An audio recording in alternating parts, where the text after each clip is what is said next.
The Sailor Guardian of Love and Justice, Sailor Moon, versus the low-class warrior, Son Goku himself. If these two iconic anime characters were to go up face to face with each other, who would come on top? I know I haven't really posted in a long time. I think it's been like, what, 3 weeks? And my last Goku video was like, what, 6 months? Damn, it's been a minute. But now we're back. And now we're going to start with Goku versus Sailor Moon. I'm going to try to get posting it, starting with Sailor Moon. Now, starting with the Sailor Moon scaling, we're going to start off right off the bat with her attack potency, which is her AP scaling. She should be around Universal Plus at least, because she's gained a new power unlike we never ever seen before, which is stated right here, where it says a new power is flowing through us, a new power unlike we ever seen before.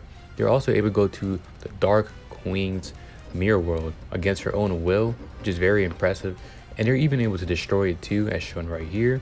This is actually very impressive because supposedly to an urban legend, which we know turns out to be true later on about these mirrors, is that in the other side of the mirror, there exists a dark parallel universe. So basically when they destroy the mirror, they're actually destroying the entire universe, which would make them Universal Plus.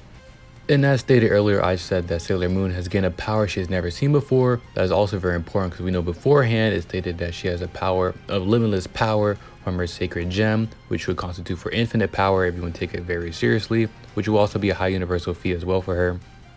And should be even higher into it because she gets a new power which transcends this infinite power she already possesses, which should be enough to push her to Universal Plus anyways. Sailor Moon also has very much higher potential feats in this as well than everything that's been shown already. For example, when she gains the ultimate power of the Cosmic Crystal, which has the power to literally turn everything in the universe to static, she also inherited the power of the Galaxy Cauldron, which fully erased chaos to the point that their seeds were too small to be found within the cauldron, and that it would need to be reborn again one day to ever come back. Chaos also merged with the Galaxy Cauldron during this, and the Galaxy Cauldron is the place of birth and death. Once falling into there, like one dissolves into nothing and is raised into all aspects, temporally and conceptually, right? Basically turning anything that goes into it into nothing, along with the being the object that births the galaxy stars. So the cauldron also makes every galaxy star inside the verse, right? And the enemies that are born from the cauldron side include the people from the Tau system. And the people from the Tau system, which is already like a star system, which is already stated to be universal in size, right? And is also an alternate dimension in a distant time and space, right? So it's in a different space-time continuum in short. So it's like its own Universal Plus construct. And with Hisagi restoring everything into a static universe, she literally turns everything static universe, right? It would include all alternate timelines in the Galaxy Cauldron, right? Which would be a bunch of various things and various life forms and et cetera, right? It will also include infinite possibilities, all possibilities from an infinite size universe, right? So we have an infinite size universe which has infinite possibilities inside of it, which are all contained within this Galaxy Cauldron, which she scales above, making her Multiversal Plus. Now for the speed segment of the video, Usagi should be definitely immeasurable speed. For example, she's able with the ultimate power to restore everything inside the static cosmos, which include other timelines and stuff, which means her energy has to go through this dimension to a different universe and cross space and time, which is immeasurable speed. Usagi was also able to spread her image throughout the entire universe, which was able to go throughout time and space, which again means to go to different timelines and stuff, so it should be a measurable speed feat as well. We also know they go into a place that has no concept of direction or distance, quote unquote, and it's stated to be a timeless realm, so they're able to move in a place without time in it, which if you want to highball should be a measurable speed as well, depending what tiering system you want to use, but this should also be an accessible speed as well. But I'm just granting her that measurable speed just because of the other two stuff to make it more consistent for the video and not to go up and down with the speed scaling. Now going over some powers and abilities that Sailor Moon has, she has inherited the power of the Cauldron as we went over earlier, which means she could erase anything from existence that it touches, even Sailor Crystals, right? Her ultimate power could also destroy chaos, which I shared earlier as well, to the point, it got negated. And the way it works and the level it works is that chaos is a non-existent and abstract entity, which means conceptual in nature, right? And the entire Cauldron, a fourth dimensional structure which is linked to other parts of the space-time continuum, and even outside to the point where the Cauldron literally couldn't come back into existence, right? She also could BFR people to the point like they don't exist they just don't exist no more, right? She just sends you to a place where you don't exist, right? Like outside of existence. So she has BFR, conceptual erasure, right? It can even work on people who don't exist too. And Sailor Moon also has the Holy Sword, which is a sacred sword made with extraterrestrial material. It contains toxicity and is actually so hard it can destroy a diamond. The sword is more important thing and major thing is that when it hits you, it could destroy a person to the point where there's nothing left of you. So basically the sword also erases you from resistance, which is kind of mostly all her best hacks, which is sending you BFRing you to somewhere else, like outside existence and shit, or just erasing you conceptually or to the point you don't exist, right? Which is all her best abilities and stuff. All right.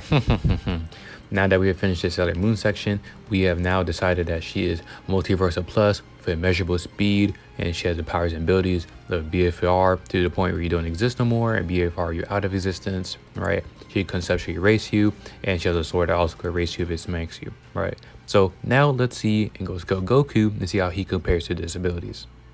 Now we are here scaling Goku, which I'm sure a lot of you either skipped to or just waiting for the entire time to see how Goku compares to Sailor Moon. And now we're here. Now we're going to start with Goku's attack potency.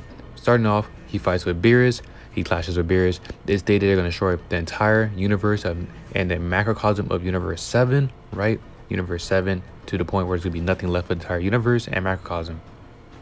The macrocosm of Universe 7 at least has 3 universal different space-time continuums inside of it. For example, we have the living world, which is the normal universe. We have the oval world, which is the heaven, then hell, which is a whole different space-time continuums. They're all 3 different space-time continuums, right? So this would be a low multiversal feat, which is already the baseline for Goku, as it happened at the start of Dragon Ball Super. So his baseline is already higher than Sailor Moon's baseline, but how does his peak compare?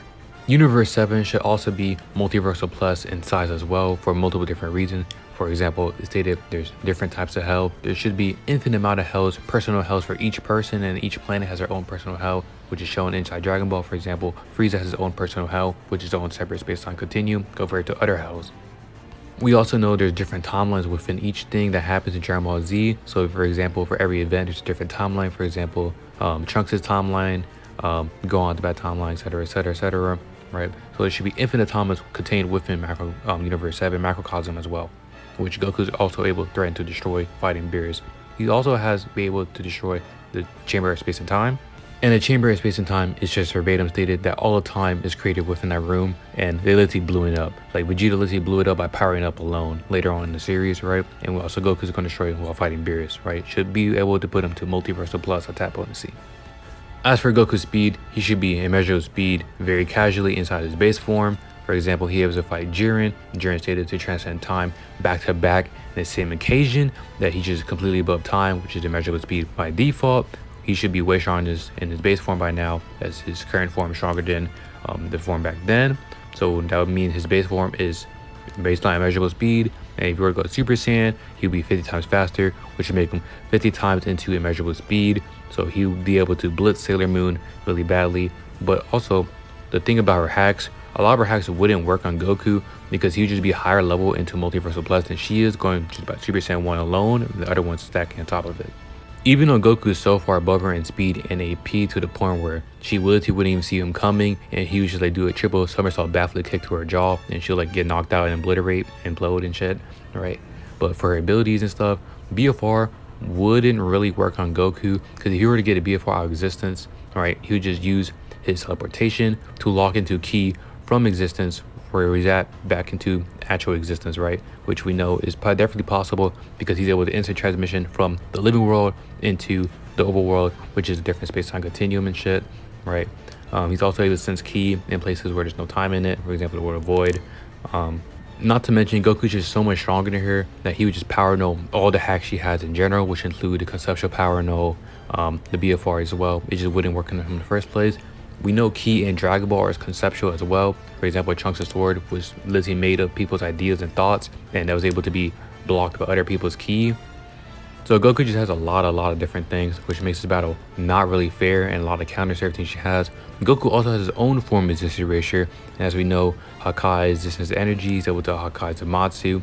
He can't really kill Zamatsu's immortal thing, but the immortal thing is quote unquote is not him being immortal per se, it's more him being of something of divinity, right? So if you're a god within Dragon Ball, you are inherently just immune to Hakai, right? Which has nothing being immortal, it's just being immortal as in the sense of being a god inside the verse.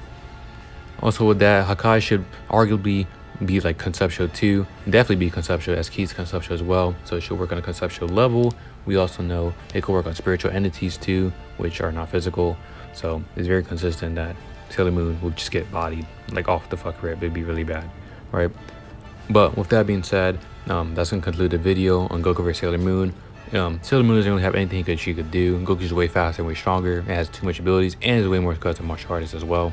So that'll be it for today's video. If you guys like the video, don't forget to like and subscribe. It helps the channel grow, makes me put more videos and stuff. If you have any versus battle comments or lore videos or etc. you want me to do, comment below, and also you can get to it over time. I also have a Discord server now for anyone who's to come join, talk about the videos, or want to argue about it, etc. The link will be in the description below. It'll also be in the comments. And yeah, I'll see you guys next time.